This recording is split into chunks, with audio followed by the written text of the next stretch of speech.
Hi there, welcome. Hope everyone's doing great. In this video, I'm going to go over the steps you need to take in order for you to be seen by college golf coaches. So make sure you get a pad of paper, a pencil, so you can take some notes. And at the end of this video, if you think this information was helpful, please hit the like button and the subscribe button. And we're off and running. Let's do this.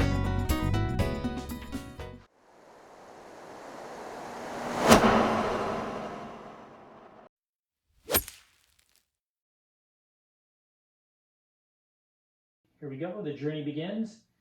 This is just kind of an attitude I wouldn't mind having you carry over through the entire recruiting process. It can be a little stressful at times. So number one, for all the right reasons. Hey, why are you doing this? Why? Because you're a good golfer and you love golf. That should be the primary reason, not the scholarship money. Don't worry, the college coaches will get around to that. That takes care of itself. Number two, brag about yourself. This is great. You got to send out a resume and a cover letter to these coaches. Well, you get to brag about yourself. You get to tell them why you're good. It's going to help your own golf game because you know who you are now as a golfer. So brag about yourself. Number three is team effort. Very important. I think the parents should get involved in this process. I think you can bounce some things off of them. You guys can, you're going to have to visit schools and visit coaches. So it's a good thing to kind of do. There's a lot of work. So I think parents should be involved in this. And I think it will be a good bonding for all considered. Great.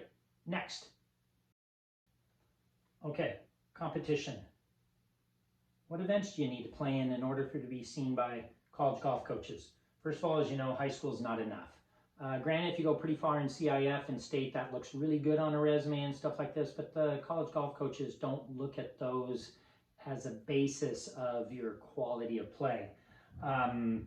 Sanctioned two-day events, those are the ones they look at. They like 2 18-hole round tournaments on regulation length golf courses relative to college golf. And there's certain junior golf associations and tournament series that will actually say sanctioned two-day events. Those are the ones that you want to play in because those go straight into a database of that coaches can access and see your scores. So we'll talk about that later, which ones they are. And then you can see down here at the bottom, again, the certain tours, yardage, field size, field strength, those all play a part in the sanctioned two-day events, which they look at and of course makes their judgments off of that. So it's very important that you play in the right tournaments. How do you go about researching colleges? The first one, I recommend getting the Ping College Guide. It's a great resource. It's online. It's $19.95 for a year subscription. Basically, it has every collegiate golf program, whether it be men or women, in the entire United States listed, and it's all divisions, Division I, Division II, Division III, junior colleges. So not unless you're planning on only picking 2 colleges out, and those are the only 2 that you're gonna, play for, and otherwise you're not gonna play at all. You should get this Ping College Guide. The next thing, you should get a binder, basically to put down any information, pertinent information to the colleges you research. So be prepared to kind of compare notes and see which ones sound good to you and which ones you can play for. And that's what the next part is you're going to look at like scoring average of the top 5 players at the school that you're interested in, their tournament schedule, coaches' contact information. You can put all that in the binder. So let's go over the Ping College Guide because I'm going to go over exactly what I want you to do when you search for the colleges that you want to play for. I'm already logged on to the Ping College Guide. I know there's a lot of information on this screen here, but remember, we're here to research potential colleges you wish to play for. So all I want you to do is go up to the top to school search. Okay, and up comes this page. This is the research tool. Again, select whether you're male or female, 4-year college, 2-year college, 2-year colleges or junior colleges. So we're going to stick on the 4-year college. You'll go over here, you'll pick a division that you want to research, Division I, Division II, Division III programs, maybe the NAIA. There's a couple more divisions down here. Then skip the conferences, no big deal. Just go right over to states, pick a state that you want to research that has all the men's golf programs in California Division I. Okay, so what we'll do is, why don't we go ahead and pick Division I and go over across the way. Why don't we research all the programs available in California? Division I, four-year colleges, men's division, and up comes this screen. Of course, these are the list of the entire golf programs that are available in the state of California that are Division I. Okay, as you can see, we got Cal Poly, California State Fullerton, we've got UCLA here, and down here we got University of California, Santa Barbara. What we'll do is we'll go ahead and click on that. We're going to research that. That's where I played. I played for UCSB, and so that's what I want you to do next. Click on a school that you wish to research. We'll do University of, again, UCSB. Basically, this comes on up. It tells you tuition. It tells you, basically SAT scores, ACT scores, how many people are enrolled there. So it's got the basic stats. But down at the bottom, you want to put this in your binder, is you got the coach's information, his telephone numbers, his email, his name, all that good stuff. But what you need to do now, of course, it talks about golf scholarships, yes. Financial need, yes. Tells division again, Division I. UCSB is in the Big West Conference. But all I want you to do is now go click on the men's golf program, okay? And up will come up their website. And this is UCSB's men's golf program website. It's real simple. In order to get the information that you need to research this thing, you go over to Schedule and Results. All right, and you bring up that page. What I want you to do is just pick a tournament, any one you want. Why don't we go down here in November? It looks like they played the Kaanapali Classic in Hawaii. So you go over to the final round and hit Results, and up comes how they played in that tournament, along with all the other schools. Sorry, hit the wrong one there. I meant to hit full screen. There we go. And here's all the teams that played in the event and who won. Oklahoma won, 47 under par. Pretty impressive there. Of course, it's all the events, by the way, in collegiate golf are 3-round events. They play 36 holes generally the first day, non-stop, and then 18 holes the second day. So that's 47 under par for 3 rounds. Basically 5 players play in the event per team, but 4 scores count. And again, that's a pretty impressive score there. UCSB finished 14th at +3 total for the 4 players that counted over the 3 rounds. Let's scroll on down here, but this is what I like to look at. Here's the individual scores. Basically, Trent Phillips from Georgia won the event at 20 under par. He shot 65, 64, 64. Again, really impressive scoring. The men's programs nowadays, especially the elite ones, are just amazing.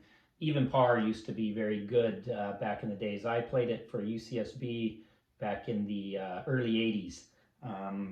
But again, we're going to scroll on down here to the bottom. By the way, this is all courtesy of that junior golf scoreboard that I showed you earlier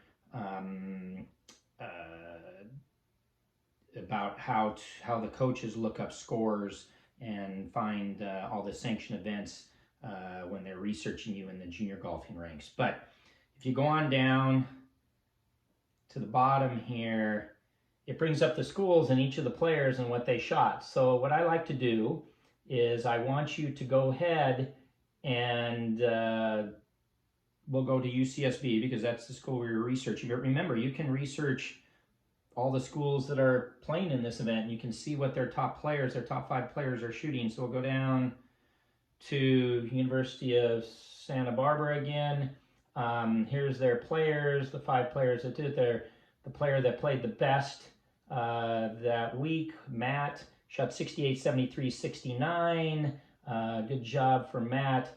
And then their 5th player finished at 78, 76, 76. And I always like to get the numbers off the 5th player to see if you fit into their program. Again, probably for UCSB, the 4th player shot 73, 74, 74. So if your scoring average is like 73, 74, you got a good chance of maybe sending them a resume and, you know, talking with the coach and seeing what you can do. So I always like to get the, again, the scores of the 5th man or the 4th man, kind of seeing if your scores are kind of fitting in that area, and obviously sending them a resume, you'll probably get a good look. But let's go back up to the top here, and we've got Oklahoma. You know, their number 1 player for the week shot 65, 66, 62, and their 5th player 73, 72, 66. So if you're gonna send out a resume and your packet to Oklahoma and hope to get a meeting with the coach, is you should be averaging probably around 68, you know, at least your junior, senior year, in order to get a good look for Oklahoma. But that's what I want you to do, is this resource is to go and look at if you can play for the teams that you're interested in, okay? And if you can send out the packet, and you'll have, if your scores are close to matching that team, okay? So that's how the Ping College Guide works. Again, you can look at some of the other stuff. And when you go into the website of the school that you've desired, if you want to look, remember there's anywhere from 9 players to 11 players per team.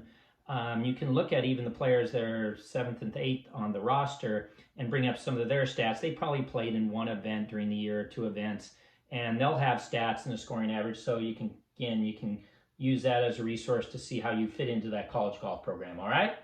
So that's the Ping College Guide, and that's how you should use it. Here we go. Coaches' resources, all right? There's some really good ones here. So Junior Golf Scoreboard is a place that the coaches have a login that they can go and access all the scores at sanctioned 2-day events, okay? Ones that are all put into the program automatically. And if you're playing in those events, which you got to search out and find those events, if you're playing those events, they'll be automatically put into the system, and that's how you get your ranking. And of course, they have national rankings on these and so forth like that. So that's going to be automatic once you start playing in sanctioned 2-day events. So make sure you're ready in order, you know, before you start playing in those sanctioned 2-day events, because you know, if you're shooting 100, you don't really want to do that. You want to wait for a certain time, which we'll go over again later in this presentation, of when you want to start playing at certain levels. But again, Junior Golf Scoreboard is where they get most of their information, and they can look up scores. Really easy for you as an individual and do their research. The next one is Rolex AJGA, that's called the American Junior Golf Association. That's a national tournament series. It's a ranking system. They're still getting, the scoreboard covers the Rolex AJGA too. You don't really need to get into that, playing that tournament series in order to be seen. My daughter Gabby, we didn't play in any AJGAs. It feels like a regular tour that you're traveling around the country chasing down these tournaments, and they're not as easy to get into. And but still, if you're a great golfer and you have an opportunity in your hometown to play in one of those, play in it and see how you do, and they automatically go into that. Here's one that you're going to use a lot that I highly recommend, is Junior Golf Hub. Junior Golf Hub is a place where you post your scores. Now, certain sanctioned 2-day events will get in there too, but the ones that aren't sanctioned, you can post your own. You can even post high school in there, which can reflect your scoring average.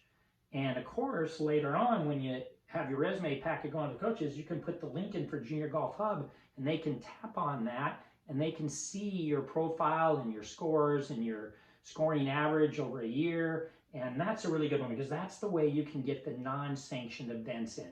And you can put in the ones that you like. Okay, so Junior Golf Hub is huge, I think, because you're going to put it on your resume as a link for them to look at, okay? Being seen, make your own press.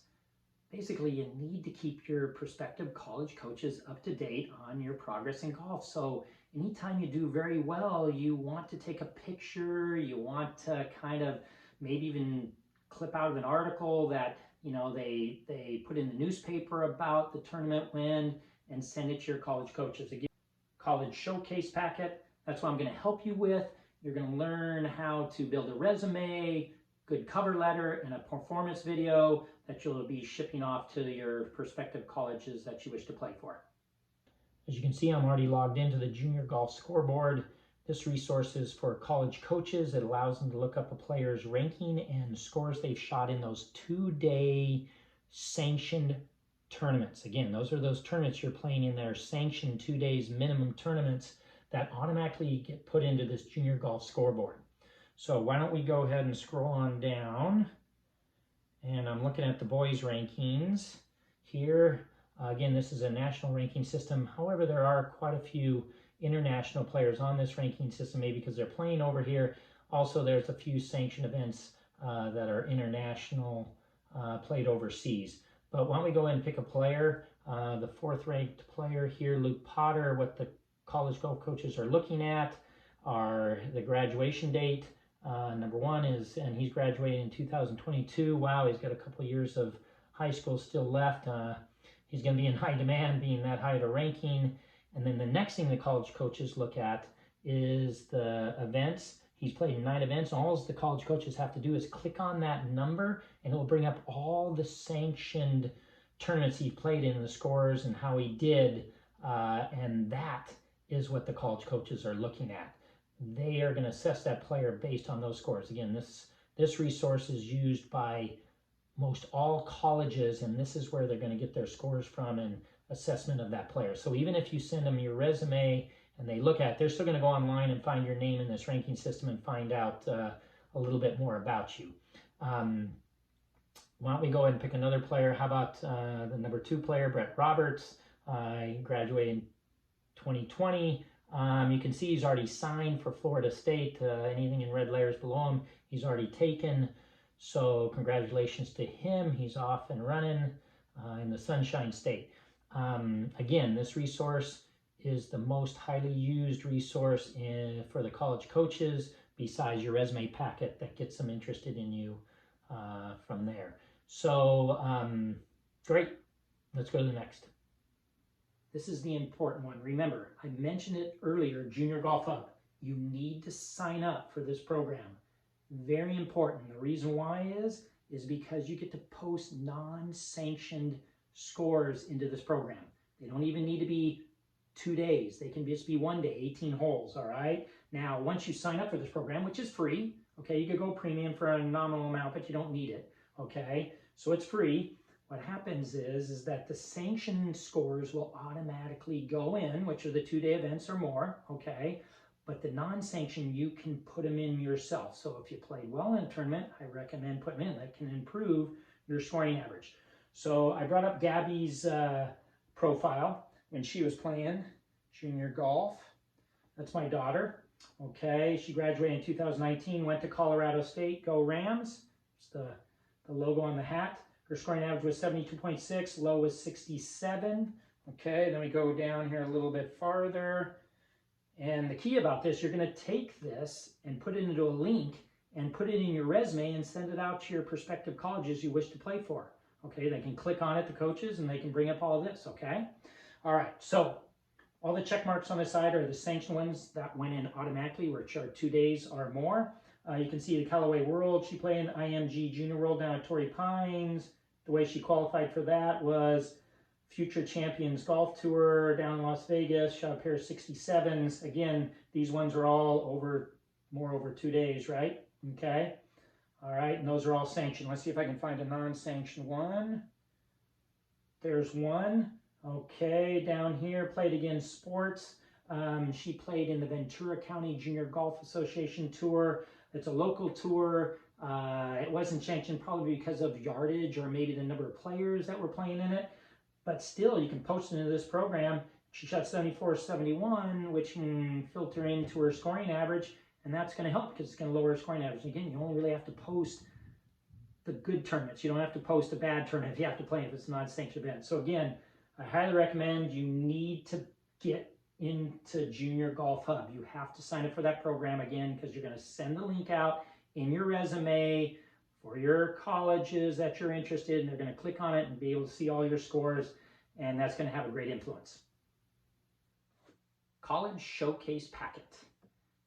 Remember at the beginning I said this is how you get to brag about yourself. This is what you're going to be sending to the college coaches, the prospective colleges that you want to play for. All right, so the first one, real simple. It's just like business. You got a introduction letter, okay? You got your showcase resume. You got a recommendation letter by like either a pro, your teaching pro, or a teacher at school, and then a performance video. That's what you're going to be sending out to the prospective college coach. Now I'm going to show you a couple examples of it, and there's a lot of templates online that you can just kind of copy their general layout and then just put in your own pertinent information. So pretty simple.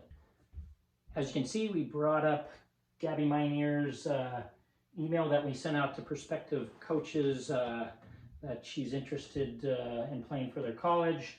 Sorry for the small size, it's just the way it came up on the computer, but at the top, of course, is inserted as her resume. If we scroll on down, we go ahead and have her cover letter. You can see, Dear Coach Laura, this is Gabriela Minear. I am extremely interested in attending Colorado State and playing golf for the Rams in 2020. It goes on to talking about her GPA, talks about her high school experience. I like this part. I would love to be a Ram and play for your golf program. I see myself growing my golf game with collegiate competition and working hard for you and the team to help them reach their goals set out for the golf seasons. So, you know, you want to talk about their school program a little bit and how you're interested, do your research, and then you go into a little bit about you and your golf history, and then put down the good tournaments you played in. Again, you're going to find out there's some templates online that you can kind of copy and look at the way they're designed and kind of just copy their structure and put in your information there. And then we get down in here and you can see that I recommend putting your video on YouTube. It's obviously comes out, the pixels are better, so the video, when it's sent to them, looks more professional. So do your YouTube video, your performance video on YouTube. There's her link to hers, and then this was the recommendation letter that I sent because obviously I'm her coach. That's what I do for a living. I'm a teacher, golf instructor, and I just talked about what I thought was important and pertinent to her game and why she would be a good fit at Colorado State. So, and then don't forget to put in the link to Junior Golf Hub on there too, because they're going to look at that. And remember, you get to post those non-sanctioned tournament rounds that lower your scoring average, and it will make you look really good, okay? All right, on to the next. I just wanted to bring up kind of a sample resume. There's a kind of a template. This is one of my students that I worked with. So we did his, Isaac Stone. You can see, good to put a picture on it in the resume. You put your contact information, you know, all the pertinent information. This just needs to look organized and professional, right? Then he gets down to his honors and accomplishments in golf. And then he posted some most recent tournaments. He plays for Santa Barbara City College, and he wants to go on to compete at a four-year school now. And so that's basically a sample resume, all nice and neat. You got these tournaments here, some tournaments where he's playing junior golf. Again, if you put the link to the Junior Golf Hub, of course, the last scores will be available to the golf coach, and he'll be able to see those scores too and make a good assessment. There's always some rules, aren't there? All right, the NCAA recruiting rules.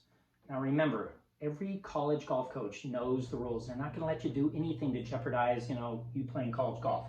All right, the first thing you need to do is you need to go to the NCAA Eligibility Center and you need to register.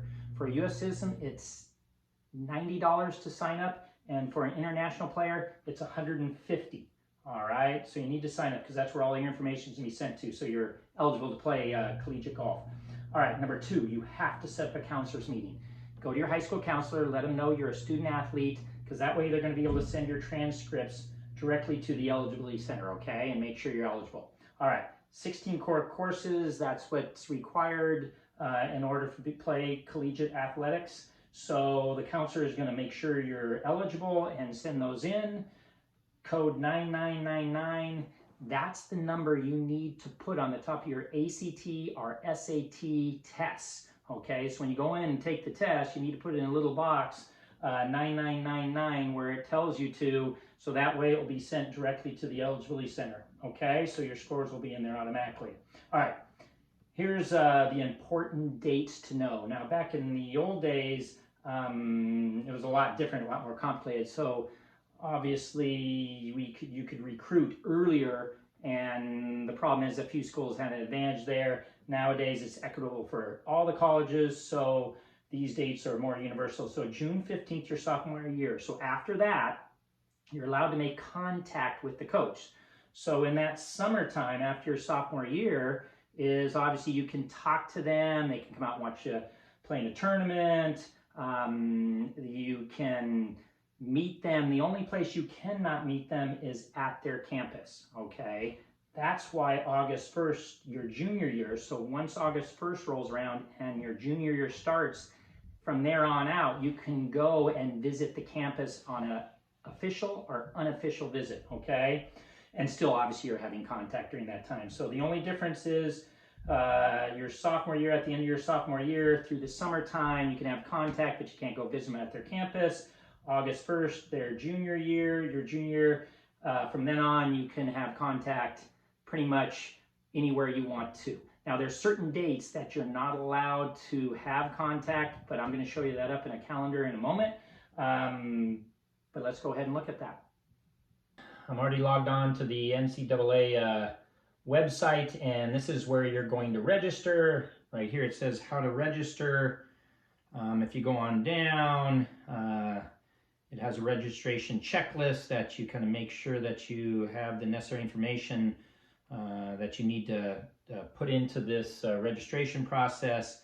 If you go on down here, it says visit eligibilitycenter.org. That's where you're going to register. If we keep scrolling on down, here's the registration fees. You can see again,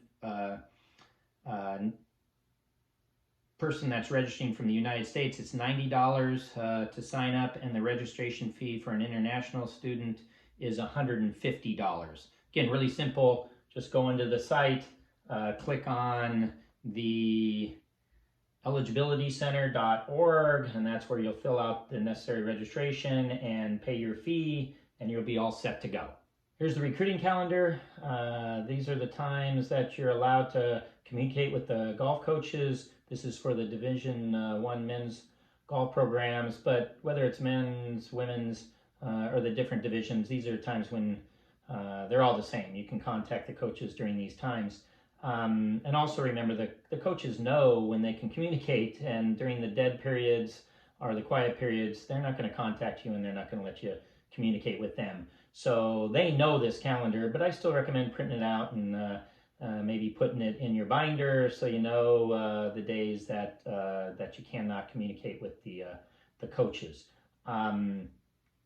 The big thing is, again, you got to remember the days that you're allowed to, at least age-wise, to communicate with coach. They are, again, June 15th, sophomore year, at the end of the sophomore year, and that summer you're allowed to communicate with the coach but not visit them at their respected colleges. And then August 1st of your junior year and then on, you can actually go for an official or unofficial visit or contact them by phone, mail, whatever you need to do, okay? So here's how this calendar works. All the green areas is you can communicate any way you want. You can communicate by a visit. They can come and see you. They can watch you at a golf tournament. You can talk over the phone. You can communicate by email. You can do all that.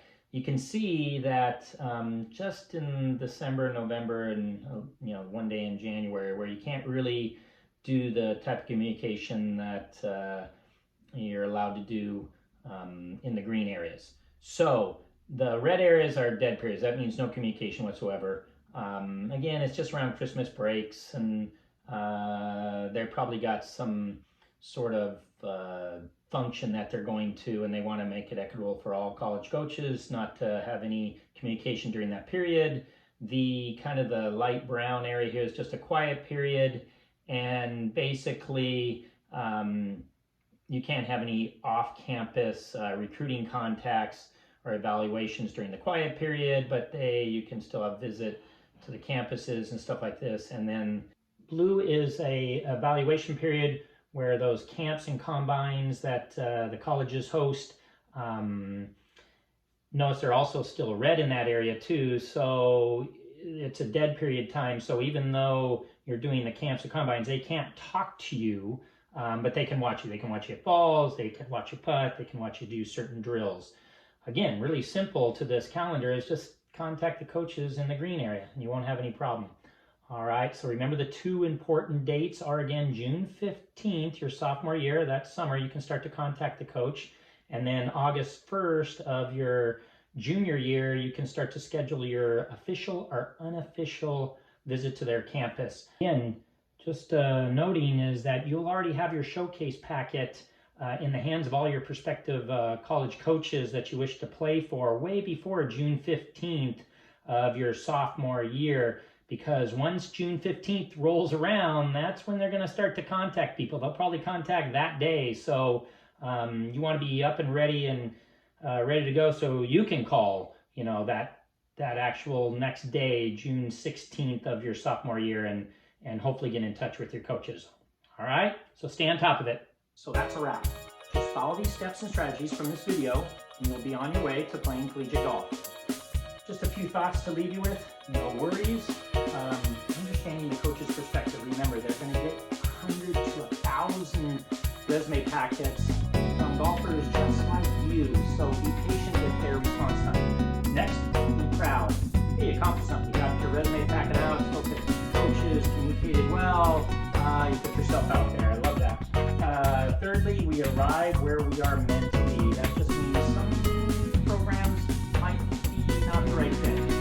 But you're going to go somewhere, you're going to play golf. That's something you said, you're meant to be there. Okay? So I hope this information was helpful. Don't forget to hit the subscribe button down below and the like button and share if you can. Have a great day and see you soon.